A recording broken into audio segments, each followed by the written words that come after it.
ঝিনাইদহ ৪ আসন থেকে নির্বাচন করার জন্য বিএনপির পক্ষ থেকে আমাকে নমিনেশন দেওয়া হয়েছে এবং বিএনপির হাইকমান্ড তারাই সিদ্ধান্ত গ্রহণ করেছেন।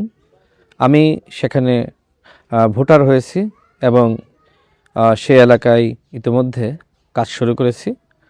মূলত ঝিনাইদহ ৪ আসন বিএনপি অধ্যুষিত আসন এবং এই এলাকার মানুষ ধানের শীষ প্রতীকের প্রতি তাদের আস্থা রয়েছে এবং এই অঞ্চল থেকে একাধিকবার বিএনপি মনোনীত প্রার্থী জয়ী হয়েছে।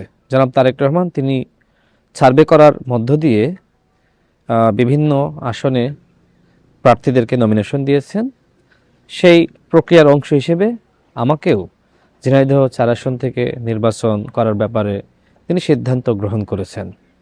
দেখেন, ঝিনাইদহ ৪ আসন কালীগঞ্জ উপজেলা এবং ঝিনাইদহ সদরের 4টা ইউনিয়ন মিলে এই আসন গঠিত। আমি কিন্তু সদরের সন্তান, তার মানে ঝিনাইদহ ৪ আসনে নির্বাচন করার সুযোগ আমার জন্য রয়েছে। আর যেহেতু আমি জাতীয় পর্যায়ে রাজনীতি করি, একজন জাতীয় নেতৃত্ব দানকারী হিসেবে আমি যে কোনো জায়গা থেকে নির্বাচন করতে পারি এবং বিএনপিতে এই ধরনের রেওয়াজ রয়েছে। বিএনপির অসংখ্য নেতৃবৃন্দ এরকম তার যেখানে জন্ম বা যেখান থেকে নির্বাচন করার সিদ্ধান্ত গ্রহণ করেছেন, পরবর্তীতে দল তাকে অন্য জায়গায় নমিনেশন দিয়েছে, এরকম অসংখ্য নজির রয়েছে। সেই নজিরের অংশ হিসেবেই ঝিনাইদহ ৪ আসন থেকে আমি নির্বাচন করার সিদ্ধান্ত গ্রহণ করছি। স্বাভাবিকভাবে সেখানে অনেকে প্রার্থী ছিলেন, নমিনেশন না পেলে যা হয় সংক্ষুব্ধ হয়েছেন। কেউ কেউ ইতিমধ্যে আমার সাথে কাজ করার ব্যাপারে তারা সম্মত হয়েছেন, মাঠে কাজ করছেন।